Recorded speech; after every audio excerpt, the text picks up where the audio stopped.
Hi, it's Mark Bossard. I'm here with Bernie Pawlik, Pawlik Automotive in Vancouver, BC, Canada. Vancouver's best auto service experience, 25 times voted best in Vancouver by their customers, and we're talking cars. How you doing, Bernie? Doing very well. So today's guest is a 2012 Mercedes E350. What was going on with this vehicle?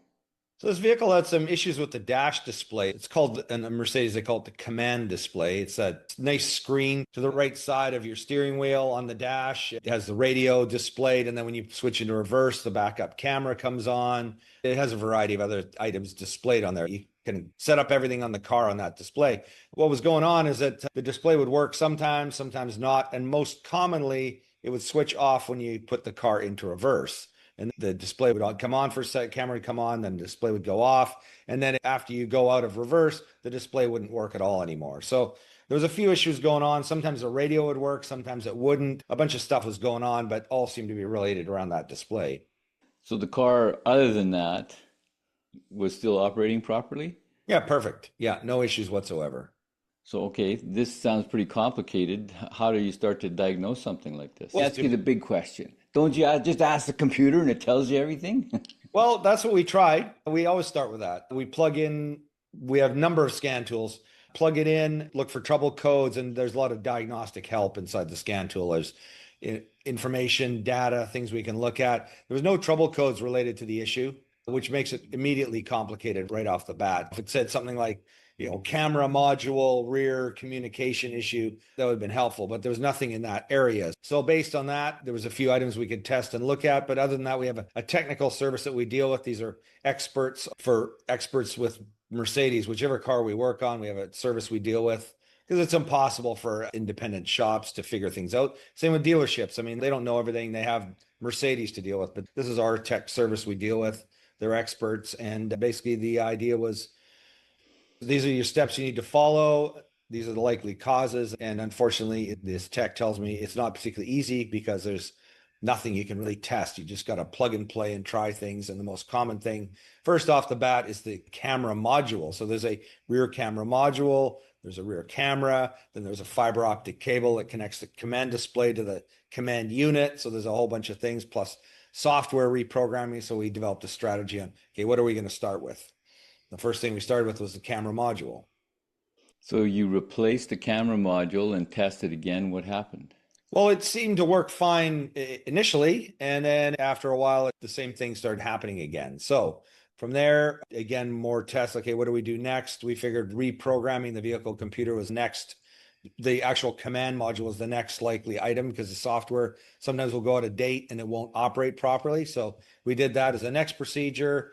And there was a bit of complexity in that we need to get model numbers off the command unit radio assembly. We had to remove some components, got the numbers, got everything programmed. Again, same issue, didn't help it out at all. So again, next steps were either, is it the cable between the command unit and the display, or is it the rear camera? And so we figured, let's dig into the rear camera as the next item. And that was the next item that we went to replace. And actually in the process, we actually found an issue, which was good. So I think you have pictures.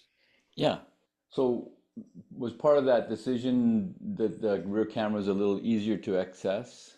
Yeah, it was a little easier to access. And we figured, because it just made more sense to do that than to change the display cable because it seemed to correlate so often with it switching into reverse. But what I will say is that, sometimes when we get cars like this, the way this thing was behaving, it wasn't that it was always going into reverse. Sometimes the radio wouldn't work when you turn the car on. So there definitely wasn't a clear correlation that every time you went into reverse, the problem happened, which would have made the diagnosis easier. It wasn't always like that. There's a lot of complexity in modern cars, and this car is now 13 years old, so it's not even modern, really. Anyways, this is the back side of the camera. So on the front side, the other side, that orange piece is the connector with a nice rubber weather seal that keeps moisture out. And what you can't really see in this picture because of the lens quality we have is there was actually moisture in that connector. So right away we're going, aha, this is a good thing to find. There's the one end of the plug and the other end, of course, we saw in the other picture. But on the other side of that big black thing is where the actual camera is that faces out backwards onto the road. So you can see there's a felt foam seal around the camera to keep the water from even getting into that area. But of course, as the car ages, 13 years old, moisture seeps into places, and that's what happens. But it does look, if you look close, there's a little shiny in here. Is that water in there? I think that's the water. Yeah, I'm pretty sure. And I was away for a few days, so this vehicle's repair was finished while I was away. But apparently, there was a lot more moisture in there when the thing was originally removed. It had started to evaporate over time, but there was still some moisture in there. So this is the old one. You replaced it with a new one. And Replace it with a new one. how did things work? Fine, perfect. Yeah, problem solved. So it would have been really frustrating. We hate doing stuff like we got to try plugging and playing stuff because it ends up getting an expensive game, but frustrating, expensive, and quite honestly, it kind of shatters people's confidence sometimes. You go, oh, you tried that, and it's like that didn't work. It's like, well, how good are you? Well, you know what? We do the best we can with what we've got, and sometimes things are easy, and sometimes they're complicated. Sometimes my pendulum fails me to tell me where to go. Exactly. Yeah. Yeah. Maybe we should do that for diagnosis. I don't know.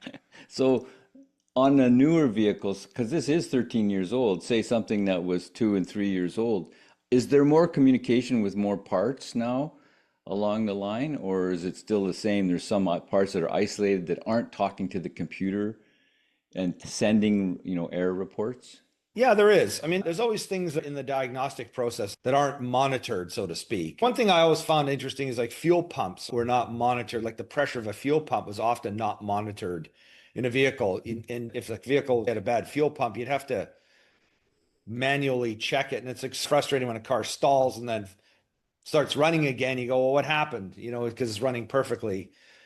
Then some vehicles, I'm trying to think of the brand, but some vehicles, they all of a sudden put a monitor on the fuel pressure because that seemed to be an important piece of information for the computer. But I found sometimes those sensors actually created more problems, that more problems were created by those sensors failing than the actual component. So it's kind of an interesting, I don't know, it's interesting. It's a battle. That's why we do this podcast, because there's just interesting stuff goes on every day. You think you've seen it all, and it's like, no, something new. Backup camera can make your life a little bit difficult when you get used to it. Yeah. Yeah, exactly. It's nice having it, and sometimes it wouldn't be a big deal, but what would happen, of course, is this display wouldn't come back on after the camera shut the whole thing down. So you're going, well, I want to change my radio station. Well, now you can't do it until you either recycle the key or, wait 10 minutes. And it was just very glitchy. It's not a Mercedes driving experience, You don't want that in any kind of car. No, you want to rely on it. We use them so much, they're almost a part of us. So if you're having issues like this with your Mercedes or any vehicle that you want to have repaired in Vancouver, the people to see are at Pawlik Automotive. You can reach them online at pawlikautomotive.com. You can book your appointment right there, or you can call them to book your appointment, 604-327-7112. They'll find out and talk to you what's going on and get ready for your appointment, but you have to book ahead. They're always busy. Pawlik Automotive in Vancouver, BC, Canada. Thanks so much for watching and listening. Thanks, Bernie.